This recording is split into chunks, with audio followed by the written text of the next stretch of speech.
তুই একটা অপদার্থ, তোকে দেখ কিচ্ছু হবে না। বাবা ছেলেকে বকতেছে, সবাই ধরে নিচ্ছে ছেলেটা বুঝি আসলে একটা অপদার্থ।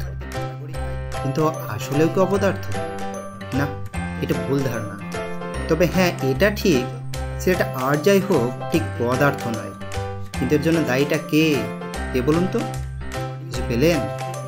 হ্যাঁ, ঠিক ধরেছেন, আজকালকার বাবা মাই এর জন্য দায়ী। বাবা মা ছেলে মেয়েদের অপদার্থ করে ফেলছে। সকালবেলা স্কুলের ব্যাগ যেই বাবা মা টেনে দেয়, সেই বাবা মায়ের ছেলে কিভাবে নিজের জীবনকে টেনে নিয়ে যাবে। তাই তো সন্তান আর পদার্থ থাকে না, ফলে তো আর সুযোগই পায় না। আমরা শুনেছি বাচ্চা যখন মাটিতে গড়াগড়ি খায়, এটা সেটা খেয়ে শরীরের ইমিউনিটি গ্রো করায়, ইন্টেস্টিনাল নর্মাল ফ্লোরা শরীরে ঢোকায়। অথচ আজকালকার বাচ্চাদের মাটির ছোঁয়া পেতেই দেয় না বাবা মা। সামান্য একটু ছোঁয়া লাগলেই ওলে বাবা ওলে বাবা। বডি ইমিউনিটি আসবে কিভাবে? কমপ্ল্যান, বনভিটা, হরলিক্স যা হাড্ডি মাংস সবল করতে গিয়ে বাচ্চারা শিকার হয় মিল্ক ইনজুরিতে। থলথলে তুলার বস্তার মতো বাচ্চা, না আছে শক্তি না আছে সাহস।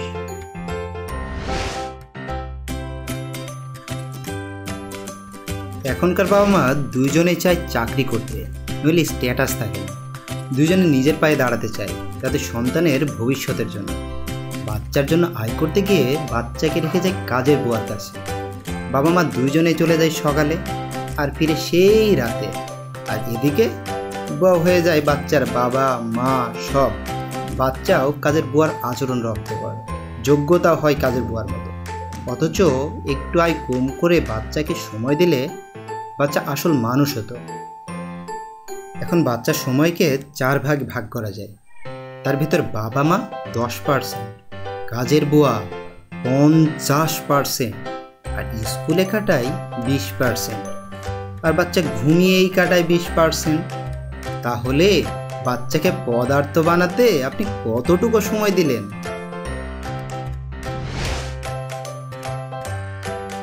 আজকালকার বাবা মা চাই তাদের সন্তানের জন্য অনেক টাকা পয়সা রোজগার করে রেখে যেতে, যেন ছেলে মেয়ে পায়ের উপর পা দিয়ে আরামসে বসে খেতে পারে।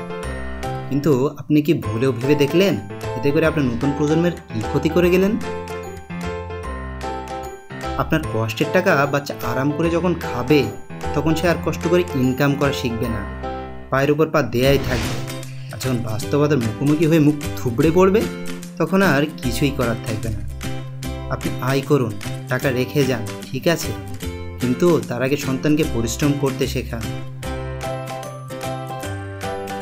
আয় লিমিটেড করে হলেও বাচ্চাকে সময় দিন, সুশিক্ষিত ও কর্মঠ করে যান, নিজেরাই নিজে খেয়ে যান, বংশসূত্রেই সুখী হবেন।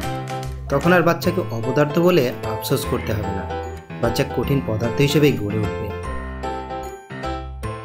ভিডিওটি ভালো লেগে থাকলে এখনই সাবস্ক্রাইব করুন ইউটিউব চ্যানেল ড্রিম ফি।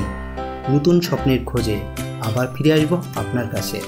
আর পাশেই থাকা বেল বাটনটি ক্লিক করুন, তাহলে নতুন ভিডিও আপলোড করা মাত্রই পৌঁছে যাবে আপনার ঘরে। Till then, wish you all the best. Be happy all of your life.